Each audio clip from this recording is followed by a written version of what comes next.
Tonight's program has been brought to you by... You still got some of that stuff in your hair. Other side. What? Is fighting evil damaging your hair? If so, then you need Xiaolin Shampoo, the official shampoo of Xiaolin Showdown. No need for those weird and slightly creepy home remedies. With the Xiaolin Shampoo, all you need is a tangled web comb Xinggang Wu, mix it with shampoo, and voila! Your hair is ready for the next battle with the forces of evil. Xiaolin Shampoo also combines perfectly with all of the elements: water, fire, wind, earth, and wood. Wait, what? Wood? You idiots! Who wrote this script? Wood is not a natural element. Who wrote this script? What?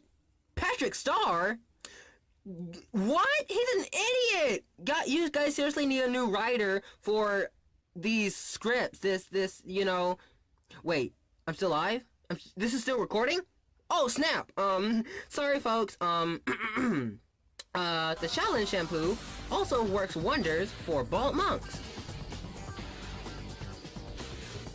Just don't lose it in a showdown, or else your rival will be the only one with fabulous hair. And trust me, that'll be pretty embarrassing. So, go from Xiaolin Grab to Xiaolin Whoa! What was it again?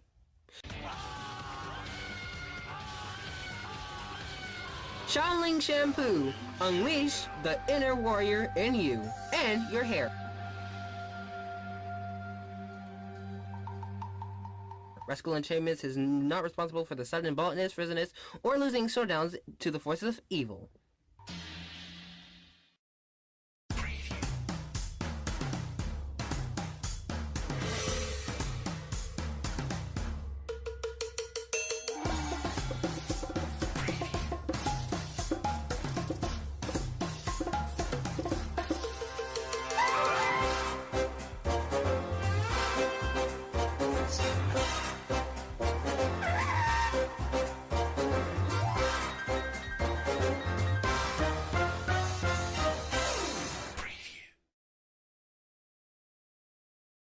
Hello everyone, Rascal Entertainment's here. And Mama Entertainments, welcome to our podcast.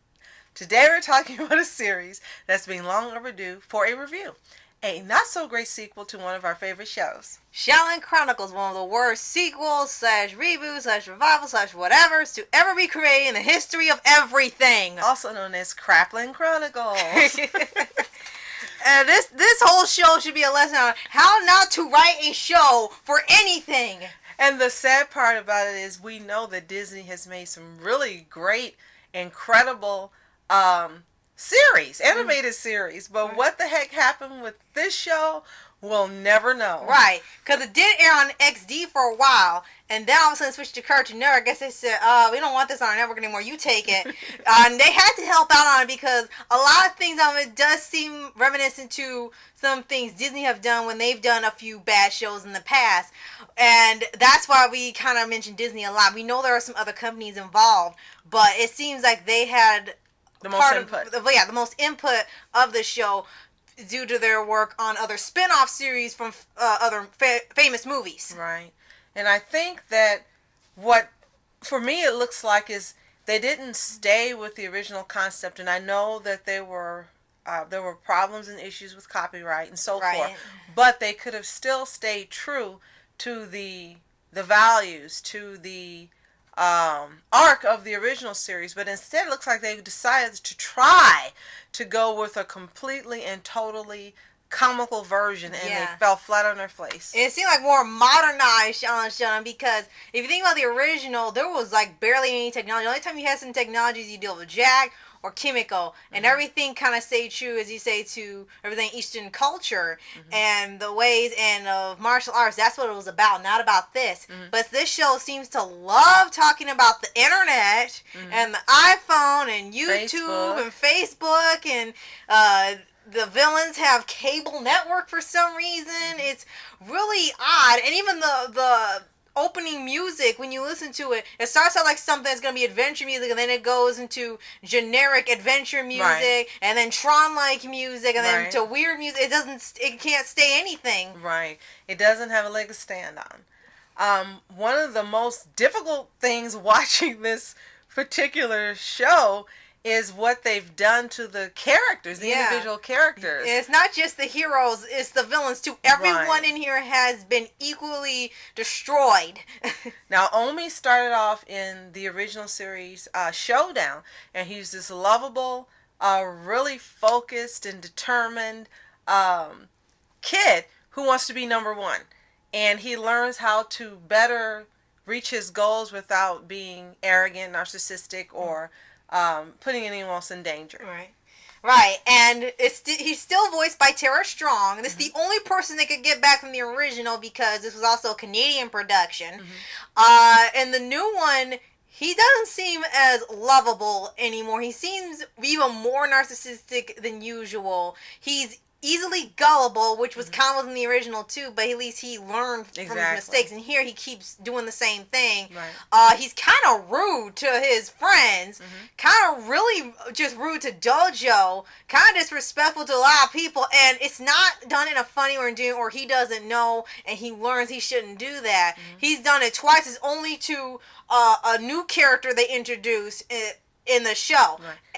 And the malapropisms he used to use that made you laugh so much, they've been weakened to maybe a couple for the entire series. And there aren't even good ones. Yeah, and one time he said, "This is Mission Impossible," and then Ramuno corrected him. He said, "You mean Mission Impossible?" Like, no, he got it right. What do you mean? You reversed the gag. How'd you screw that up? Now, another character that they, the next character I should say that they destroyed was Kimiko. And Kimiko was really likable in the original incarnation. True. You loved all of the fashion changes. Every single episode she had different clothes on. Right, and that had to be hard because in these shows like this, characters were the same thing every episode.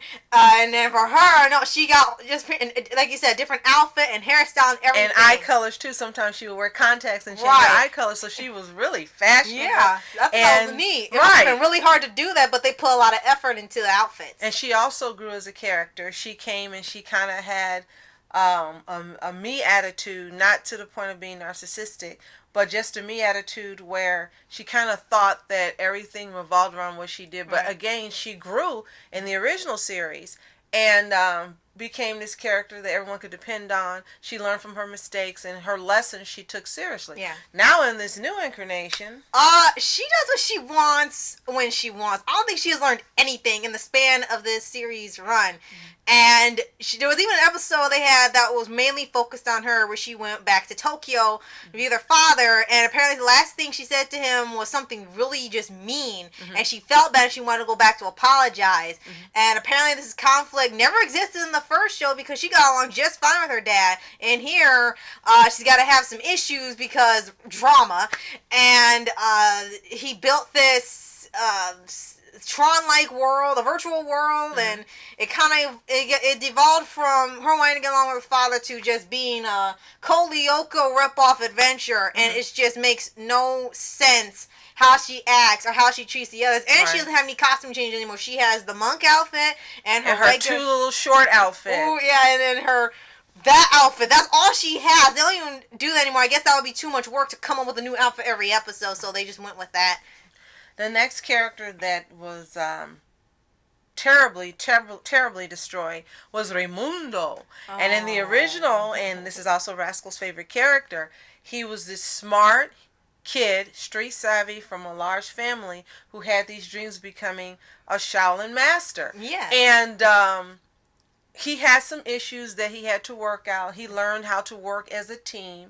He learned how to depend on his friends because he wasn't with his family, whom he missed dearly. And there were points where he just really wanted to get along with them. It reminded him of being with his family. And there were points where he thought he had to be on his own to reach the goals he wanted. There were several episodes that taught him how to work better and be loyal. And in the end of the first series, he becomes a leader, which when you go back over the seasons, and you've heard us talk about in the Xiaolin Showdown podcast, he was always a leader. He was like a diamond in the rough. Now in this series, they have just, forget destroyed, they have incinerated any form of character he had. First off, he's no longer the leader, which actually might be fine for some people because some say that he shouldn't have been the leader in the first series. He's no longer leader. Apparently, they all upgraded to the same level as him within a span of an episode. It's like, what happened between there? They're all the same rank all of a sudden. He no longer has any good lines or humor, but they seem to think he does. And that clown backstory. Oh yeah. In one episode where he got a focus, they came up with a backstory. Instead of him being from a big family in Rio, he comes from a circus. And he was dressed as a clown, and he picked up after the animals in the circus, and the animals made fun of him and threw feces at him. It's like, why did you do that? How is this funny? How is this sad? Well, even Dudley went off saying, this is the crappiest backstory I've ever heard. And you take a great character that had strength and showed pride and was a great representation of Latino culture, and you downgrade them to a joke, and I'm sorry, that one there is definitely unforgivable. Yeah, and they keep reminding you from Brazil by having the street drum music and the whistle in the back, like, and when he fights, all he does are soccer kicks, and it's just overkill. It's like every now and then would be fine, but not every scene. Every time he fights, it's like he can do nothing else. Yeah, I guess I feel like they're almost stereotyping him, saying all he knows how to fight is with his feet because of soccer, and I know that's a big sport there, but you knew he could do more than that. I think they had one soccer joke out of 52 episodes, and here, every episode. Right. Oh, gosh. And the last character that's one of the trainees that they've totally destroyed is Clay. And Clay is the American from Texas. Right. And he was a big kind of goofball, but he was lovable and loyal. Right. And he proved he could stand on his own when he had his own episodes. Right. Now in this version, he's very strange, very strange. His entire character is that he's a cowboy. And I know that was a big part in the other one, but it seems like they can't write anything else besides he's from Texas. And he's not even a real cowboy, and it doesn't even look like Texas, because Texas is not a giant desert. Right, and that was kind of funny in the original, but you knew that wasn't Texas. But now in here, they kind of upgrade. Now it's the Grand Canyon. Now it looks like they're in Arizona, because they can't even get their own states right. And now he lives in a canyon, and he has this big family that has a rodeo on a cliff. It's like, how is this even possibly done? And the goat joke is just not only inappropriate for kids, but just needs to have stopped after the first instance. Yeah, they keep making this running gag of the show. Clay has, I'm going to say, deep love for goats, because he likes to wrangle them, and like a cow, like you heard cows. But and he talks about his goat like his girlfriend, and we'll leave it at that. Yeah, and it's a running joke every time, and every time you turn around, he mentions a goat or a cow, and it's like, this is not funny, this is getting disturbing for the audience. You might want to stop it, because there are some parents that might get a little protective, like, okay, you can't watch the show anymore. Now, let's talk about just the arc very briefly. When it first came on, it started with all of these different kids of different ages who were trying to be chosen as the one, and I repeat, the one student that's going to be allowed into training for Shaolin Master, which makes absolutely no sense. And then it goes from something that could have been interesting into what it turned to.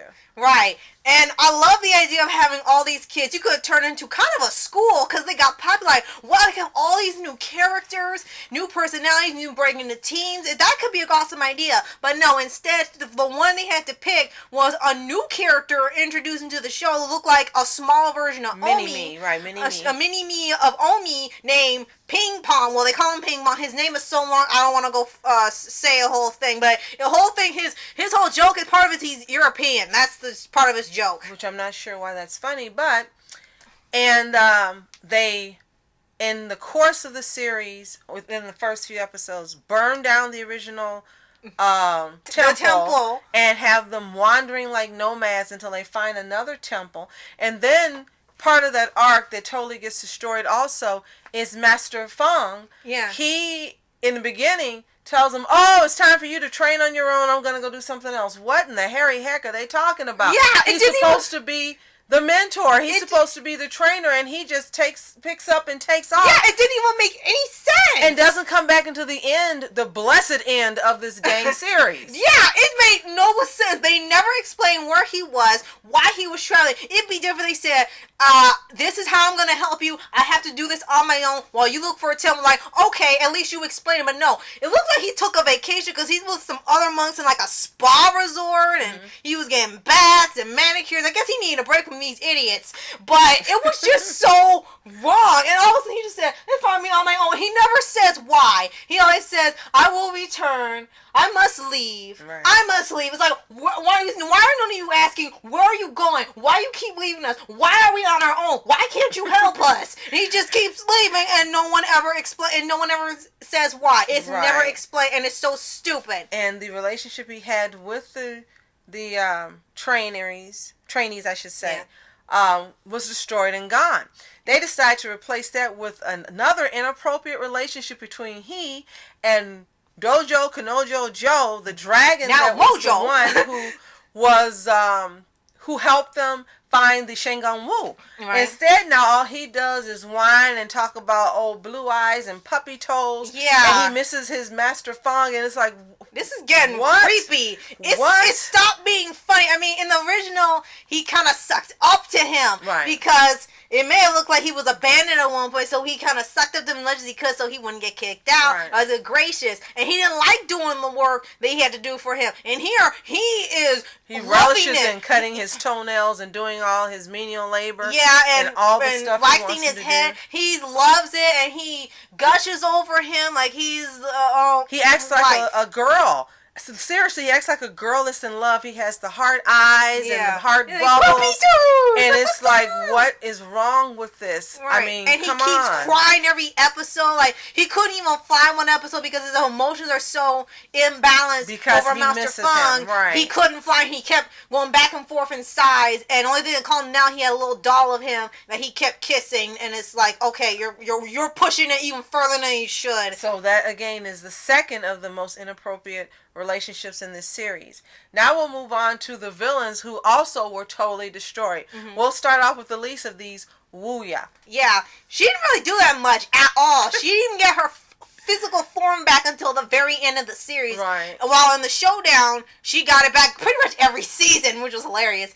And she got to wreak a lot of havoc there. Right, and here she doesn't do anything. She has to rely on Jack, which did happen in the original, but she could do some things. And here she's kind of a tag-along at this rate. Right. And she's constantly talking about money, because Jack seems to be pretty poor all of a sudden, and he needs to sell things to afford making machines. So the only great thing about Wuya in this version, and you really didn't care for Wuya in the other one, but at least she was a strong character and it worked.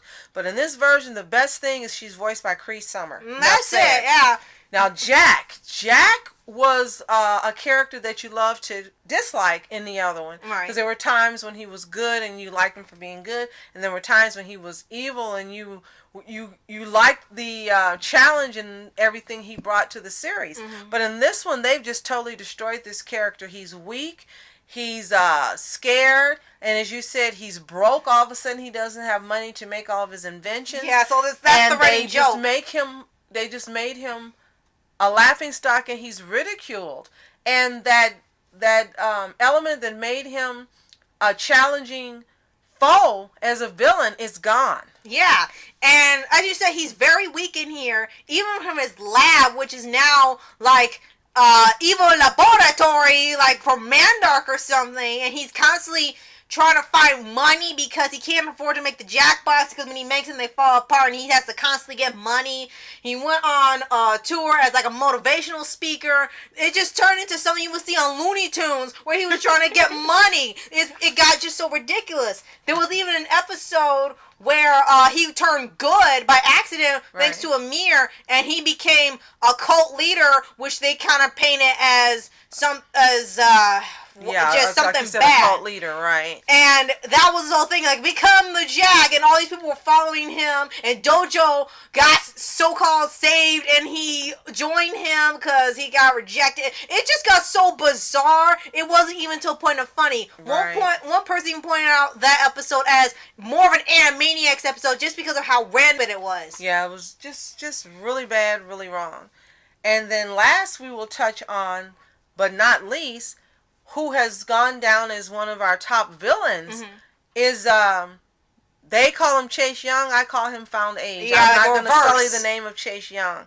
This character just has no recognition at all to the original character in personality, in looks, in deed, in nothing.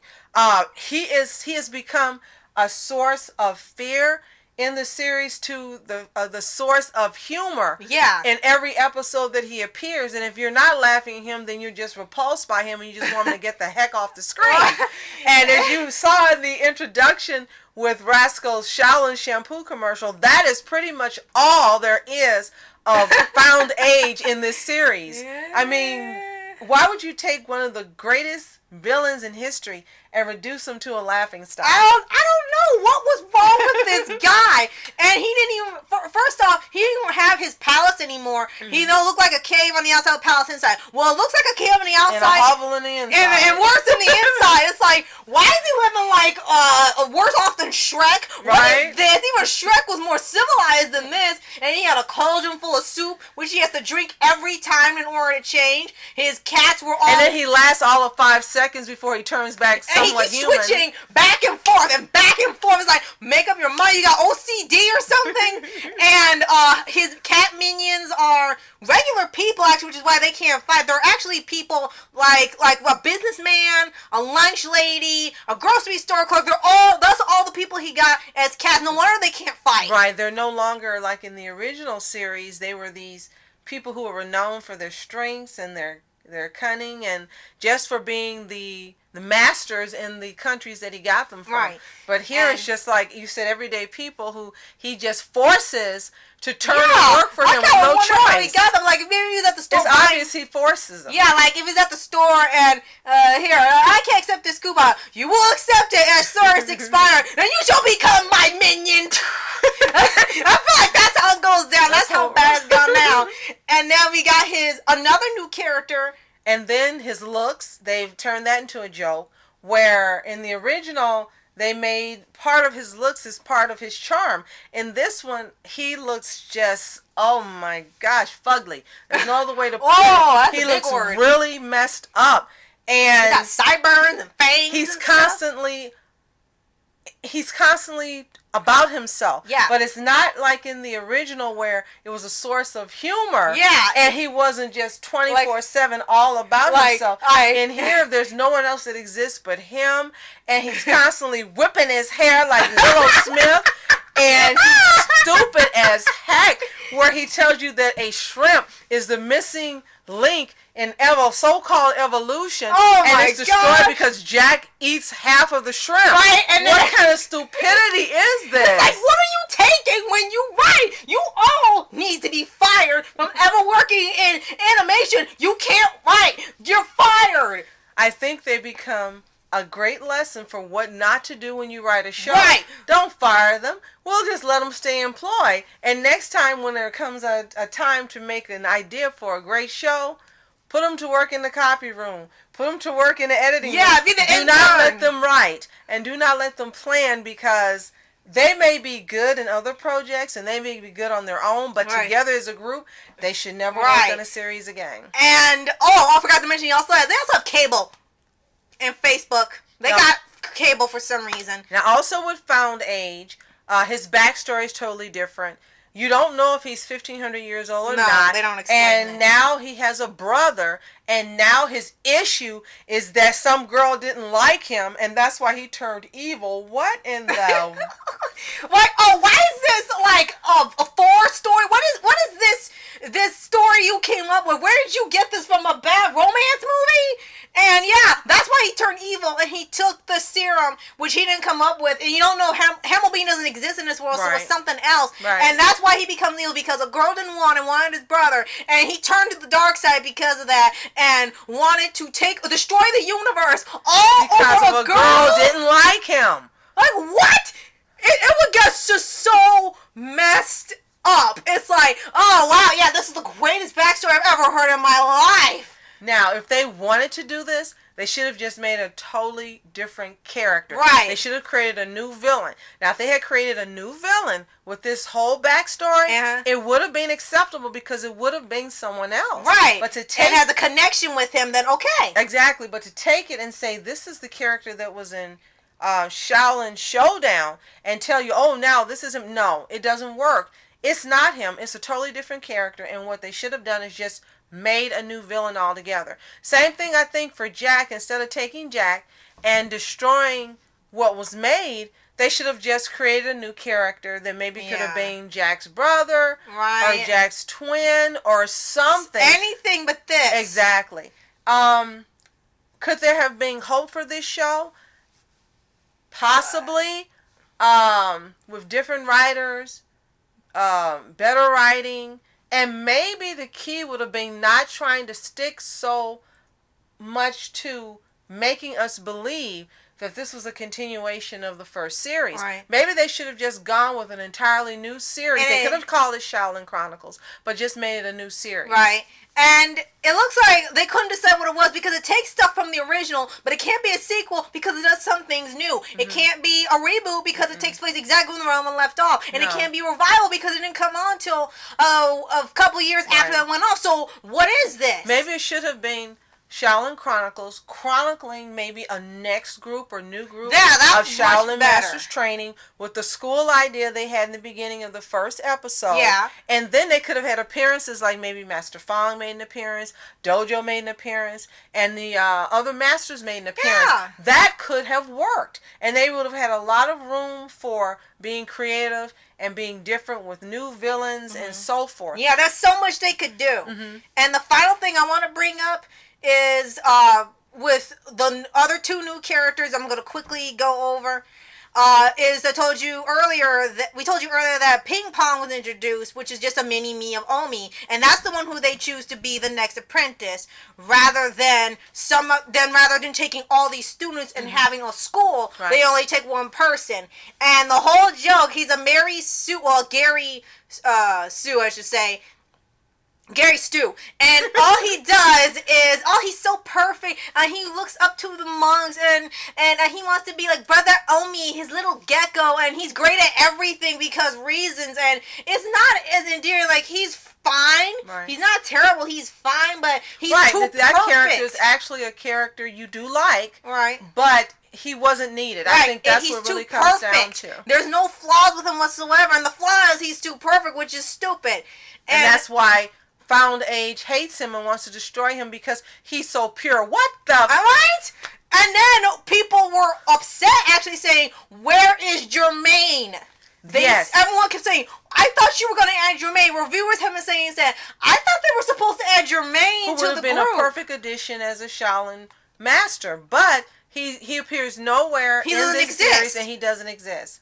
Now, last character we didn't bring up that you are going to bring up is Shadow. Yes, which has a really screwed up backstory that delves into areas they shouldn't have even delved into. And to create her, Chase turns into a lizard during the full moon, and he takes her from his rib, and she grows from a baby into a full-grown woman. In a shell from a pearl. Yeah, and then she grows into a full-grown woman. And then enters the third inappropriate relationship in this series. She becomes his partner. Yeah, and not his daughter. Yeah, and they always make a joke with Jack saying, I thought you two were... Wait, what are you two again? Because no one knows what they're supposed to be, but you're supposed to accept this is what it is, and it's really creepy for a show intended for 8 to 12-year-olds. Right. Clearly it's meant to play off of the creation and Adam and Eve, but in no way, shape, form, or fashion is this funny, is this creative, or anything else. It's just totally wrong. It just has no place in this show. Now, the last thing we're going to do is point out, if you want some funny times and hysterical things to laugh at, we're going to point out the top 6 things you should watch this show for a good laugh. One is just the totally destroyed and jacked up. Yeah, the jacked up story that is non-existent. The plots, every episode makes no sense, is no basis in the reality of ours or the shows. Right. 2, if you want to see the stupid backstory they've created for Found Age, and they even have the audacity to bring up Mount Guan and Master Dashi, and you'll just see how horrible it is, and you will laugh hysterically because of just how stupid that backstory is. Right. Number 3. Just to see how bland the characters are, from going in depth to just being cookie cutter characters and just having stupid lines, stupid moves, stupid everything. Number 4 is just the unbelievable way they've made Clay. Clay and he sings stupid songs, he does stupid things, and Rascal has some videos that showcase the stupid side that they've created for him that you'll see cards attached for. It's just unbelievable what they did to this character and the inappropriate tropes that they have created for him. Some of them are funny, some of them aren't. You watch, you decide which is which. And then the last one will be just the constant flipping the hair of Found Age. And he just has to show how perfect he is. And he puts his hair in the water. And he flings it around. And that is a source of amusement because it's just so unbelievably stupid. You just have to keep laughing and laughing every time he does it. But you're not laughing with him. You're laughing at him. Right? And I want to tell you how this show ends right now, really quick. You want to know how this show ends? Badly. Yes. Jay succeeds in just about taking over the universe. He collects the chi of all these monks and their dragons, which apparently they have now. Every monk needs a dragon. And thanks to Kimiko and Omi, they destroy him because he turns into a full cosmic dragon that's going to destroy the world. He eats the monks and Jack and Doja so they can't stop him, so now they're food. And then the cosmic dragon of the universe sends him to another dimension to be so that way he can't cause any more trouble for them.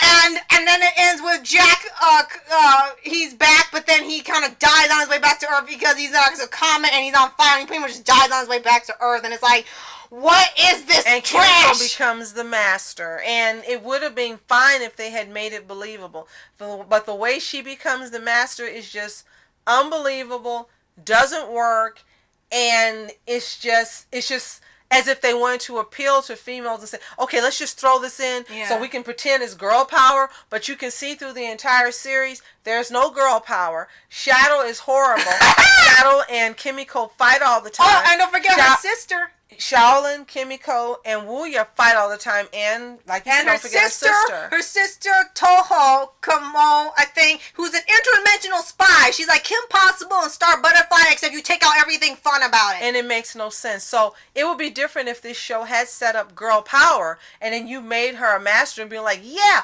but the whole show, this didn't happen. And then you just suddenly throw it in for good measure that she is the master and girl power doesn't work. Nothing about this show works except for having a good source of entertainment to laugh at characters, poor writing, and poor development. And don't forget these showdowns, which are all Tron-based, race to the top fight scenes. Oh my gosh, we forgot to mention that. Yes, everything in here that has to do with action is Tron. And the showdowns are so poor, all they do is see who can get to the top. Yeah, first. that's all the races. It's like, you were too lazy to come up with a different thing, like Showdown, where it's a different challenge every time it's here. Race to the top. You lose, or you win, you win, that's it. There's nothing challenging about it. It's more like a little video game I can play on the Kindle or something. So it's like Disney attempts yet again to get us to like Tron. I've seen Tron 2. The movie wasn't bad. Do I want to see it in every animated show or every live action show? No. Tron was not at the level that Disney thought it was. Mm-hmm. Fans have shown you that. Let us just have Tron 2 and be done with it, and don't give us Tron, Nort, Torn, Rotten, or anything else that you've got. Just stick to doing what you do best, and Xiaolin Chronicles is not it. It needs to stay locked up in your vault to never be heard from again. And definitely don't put it on DVD. So we will say this. In light of all of Disney's successes, this is the skeleton in the closet, and you should leave it there. Yes. But besides that, Disney, you've given us great movies, great animation, memorable characters, and decades of fun. And iconic for many, movies. for many generations. So this is just the one nail in the coffin. Right. That means you got a whole lot of nails left, and we expect to see more great things from you. Right. So thank you for all the other things you've given us. No thanks for Craplin Chronicles. And we hope you don't attempt to ever revive this series. Right. And don't even think of reviving the shows we love right now, like 20 years later. Because don't want you messing up Gravity Falls or Wanda or, heaven forbid, Star. Well, that's it for this brief spotlight on Xiaolin Chronicles. Yep. Thank you for watching, everybody. I'm Rascal Entertainments. And I'm Mama Entertainment. Have a toontastic day. Peace. And reporters sitting flashing lights, trying to walk around, man, who the hell are you? What you wanna do? Well, man, it's on you. Man, it's on you. Hit her in my dreams, she was my queen. A castle in the mountaintops, rivers and streams. Plucking sunlight from the sky in my pocket. Give it to you later on in the form of a locket. People in the back, for the people in the front. For the people on the side, for the people on the front. For the people in the middle or the alley, one of bump and everybody.